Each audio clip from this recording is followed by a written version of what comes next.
కమిట్మెంట్కు no చెబితే ఛాన్స్లు ఇవ్వరు. Chiranjeevi comments పై Chinmayi reaction. Megastar Chiranjeevi చేసిన కామెంట్స్ పై సింగర్ చిన్మయి స్పందించారు. ఇటీవల చిరంజీవి మన శంకర వరప్రసాద్ గారు సినిమాతో మంచి విజయాన్ని అందుకున్నారు. ఈ సినిమా సక్సెస్ సెలబ్రేషన్లో మెగాస్టార్ ఇండస్ట్రీలో క్యాస్టింగ్ కౌచ్ లేదు అని కామెంట్స్ చేశారు. మెగాస్టార్ చిరంజీవి రీసెంట్గా మన శంకరవర ప్రసాద్ గారు సినిమాతో మంచి విజయాన్ని అందుకున్న విషయానికి తెలిసిందే. సంక్రాంతి కానుకగా విడుదలైన ఈ సినిమా భారీ విజయాన్ని అందుకుంది. సక్సెస్ఫుల్ దర్శకుడిగా పేరున్న అనిల్ రావిపూడి మన శంకరవర ప్రసాద్ గారు సినిమాతో మరో విజయాన్ని తన ఖాతాలో వేసుకున్నారు. ఈ సినిమా మంచి విజయం సాధించడంతో ఈ సినిమా సక్సెస్ సెలబ్రేషన్స్లో గ్రాండ్గా నిర్వహించింది చిత్ర యూనిట్. ఈ ఈవెంట్లో మెగాస్టార్ చిరంజీవి చేసిన కామెంట్స్ వైరల్గా మారాయి. చిత్ర యూనిట్ పై ప్రశంసలు కురిపించిన మెగాస్టార్ ఇండస్ట్రీలో క్యాస్టింగ్ కౌచ్ గురించి కూడా ఆసక్తికర కామెంట్స్ చేశారు. సినీ పరిశ్రమలో కాస్టింగ్ కౌచ్ అనేది లేదని, పరిశ్రమ అద్దం లాంటిదని చిరంజీవి అన్నారు. ఈ కామెంట్స్ ఇప్పుడు పెద్ద చర్చకు దారితీశాయి. మెగాస్టార్ కామెంట్స్ పై సింగర్ చిన్మయి స్పందించారు. కాస్టింగ్ కౌచ్ లేదన్న చిరంజీవి వ్యాఖ్యలను విభేదించారు సింగర్ చిన్మయి.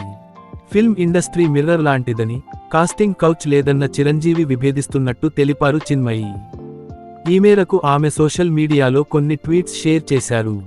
అలాగే క్యాస్టింగ్ కౌచ్ గురించి కొన్ని ఉదాహరణలు కూడా ఆమె తెలుపుతూ ట్వీట్స్ షేర్ చేశారు. కాస్టింగ్ కౌచ్ అనేది అదుపులో లేని సమస్య. కమిట్మెంట్కు నో చెబితే రోల్స్ ఇవ్వరు. చిరంజీవి జనరేషన్లో మహిళా ఆర్టిస్టులను గౌరవించేవారు.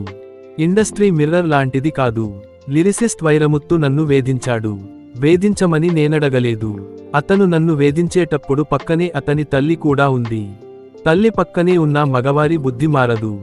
ఇక్కడ పని ఇచ్చినందుకు బదులుగా కస్ కోరుకుంటారు. అలాంటి పురుషుల ఆలోచన ధోరణే పెద్ద సమస్య అంటూ ట్వీట్ చేశారు చిన్మయి. ఇప్పుడు ఈ కామెంట్స్ వైరల్గా మారాయి. చిన్మయి శ్రీపాద కాస్టింగ్ కౌచ్ ప్రబలంగా ఉంది. మహిళలు పూర్తి నిబద్ధత ఇవ్వకపోతే పాత్రలు తిరస్కరించబడతారు. ఈ పదానికి సినిమా పరిశ్రమలో పూర్తి భిన్నమైన అర్థం. మీరు ఇంగ్లీషు చదువుకున్న నేపథ్యం నుండి వచ్చి కమిట్మెంట్ అంటే ప్రొఫెషనలిజం అని విశ్వసిస్తే, పని చేయడం మరియు మీ క్రాఫ్ట్కు కట్టుబడి ఉండటం, మీరు తప్పు అవుతారు. పురుషులు తమకు అర్హులని విశ్వసించే స్థానాల్లో ఉంటారు మరియు స్త్రీల నుండి లైంగిక ప్రయోజనాలను డిమాండ్ చేస్తారు మరియు ఆశించవచ్చు.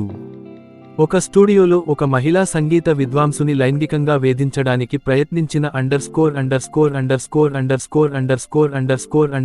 గురించి నాకు తెలుసు. పరిశ్రమలోని మరో సీనియర్ ఆమెను రక్షించే వరకు ఆమె సౌండ్ బూత్లో బంధించబడింది. ఆ తర్వాత ఆమె ఆ ఖాళీని వదులుకుంది. మరియు వాస్తవానికి ఈ మగ గాయకుడి వంటి పునరావృత నేరస్తులు మాకు ఉన్నారు. వారు ప్రేక్షకులచే ఎటువంటి పశ్చాత్తాపం లేకుండా ప్లాట్ఫారం చేయబడతారు. అతను తప్పుగా ప్రవర్తించాడు. జననేంద్రియాల ఫోటోలను పంపాడు మరియు ఎటువంటి ట్రిగ్గర్లు లేకుండా బ్లోజాబ్లను అడిగాడు. బాలికలపై అఘాయిత్యాలు, లైంగిక వేధింపులు పెచ్చరిల్లుతున్నాయి. లెజెండరీ చిరంజీవి గారు ఒక తరం నుండి వచ్చారు. ఇక్కడ వారందరూ స్నేహితులు లేదా వారి మహిళా సహ కళాకారులతో కుటుంబ స్నేహితులు, ఒకరినొకరు గౌరవించేవారు, లెజెండ్లతో పనిచేశారు మరియు వారందరూ స్వయంగా లెజెండ్లు. మీటూ ఉద్యమాన్ని మొత్తం తరం ప్రజలు అర్థం చేసుకోలేకపోయారు. సౌకార్ జానకి వంటి మహిళలు తమ వేధింపులకు పాల్పడిన మహిళలను కూడా అవమానించారు.